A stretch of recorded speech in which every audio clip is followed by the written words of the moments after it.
Welcome to The Explainer. Today, we are diving headfirst into the absolutely mind-bending world of quantum computing. We're talking about a completely new kind of machine, one that plays by the bizarre, almost magical rules of the subatomic world. I mean, think about it. From the phone in your hand to the entire global financial system. Well, literally everything runs on classical computers. They are the engine of our modern lives, powerful, reliable, and just everywhere. But here's the thing. For all that incredible power, there are problems out there that are so ridiculously complex that even our biggest, baddest supercomputers would take, and this is not an exaggeration, longer than the age of the universe to solve them. So what do we do? To crack these massive challenges, we can't just build a slightly faster version of what we already have. No, we need a whole new playbook.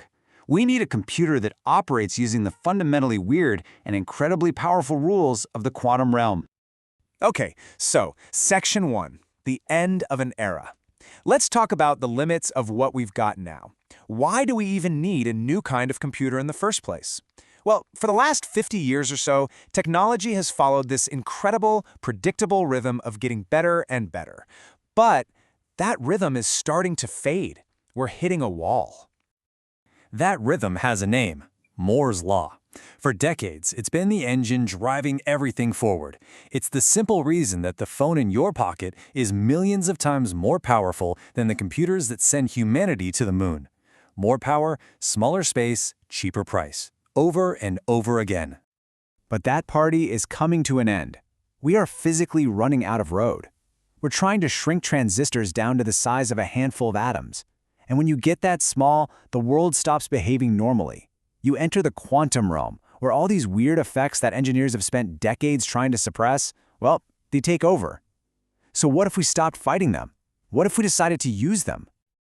And look, this isn't just about faster video games. Hitting this computational wall matters because humanity's biggest challenges, things like designing new drugs, creating new materials, or tackling climate change, they are exactly these kinds of impossibly complex problems. All right, Section 2, the quantum rulebook. So, to smash through that wall, we have to throw out the old way of thinking. We need to embrace a new set of rules, the strange, counterintuitive, and unbelievably powerful rules of quantum mechanics.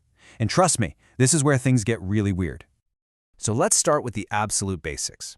A classical computer bit is simple, right? It's a light switch. It's either on, a 1, or it's off, a 0. That's it.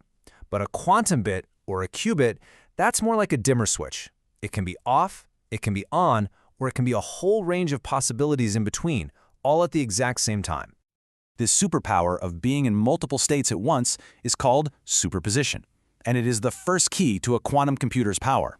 Imagine you're in a giant maze. A classical computer would have to try one path, hit a dead end, backtrack, try another path, and so on. A quantum computer, because of superposition, gets to explore every single possible path all at once. And if you thought that was strange, just wait. Then there's entanglement. This is one of the most famously bizarre ideas in all of physics. You can link two qubits together so their fates are intertwined. They form a single system, creating a connection that, well, it just doesn't make sense in our everyday world. This idea was so weird that even Albert Einstein couldn't get his head around it. He famously called it spooky action at a distance. He hated it. And yet, the spookiness is exactly what gives quantum computers another massive source of their power. Section 3. Building the impossible.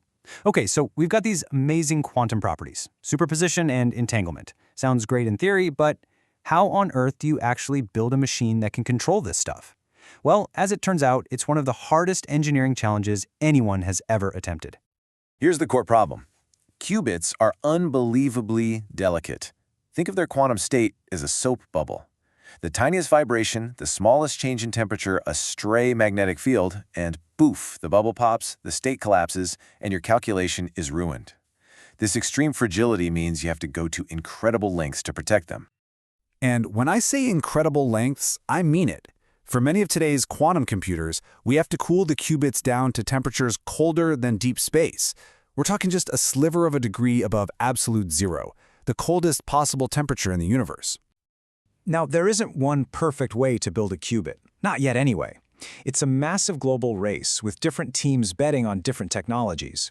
Some use superconducting circuits, some use trapped ions, some even use particles of light.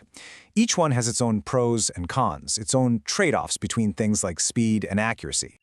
So let's get to Section 4, Quantum's Killer Apps. After all this, the mind-bending physics, the insane engineering, what's the payoff? If we actually pull this off, what are the real game-changing problems these machines can solve that make it all worthwhile?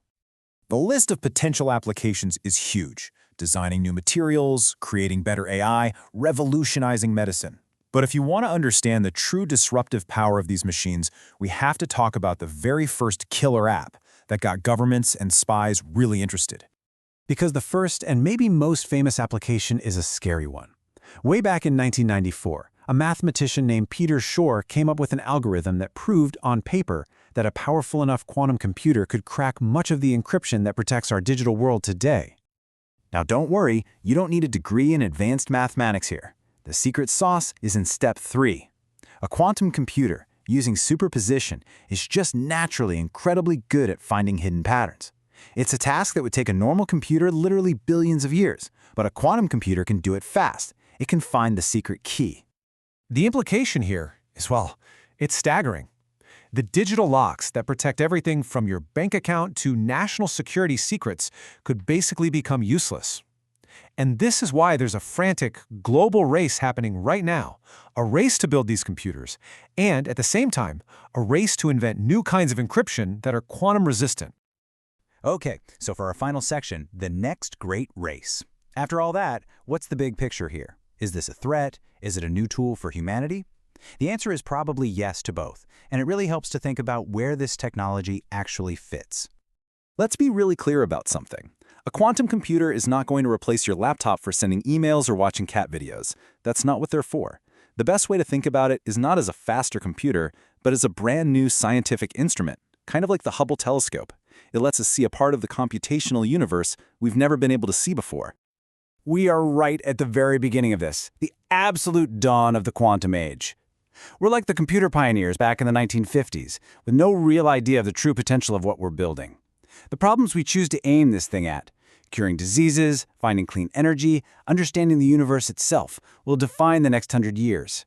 The only question is, what impossible problem should we solve first?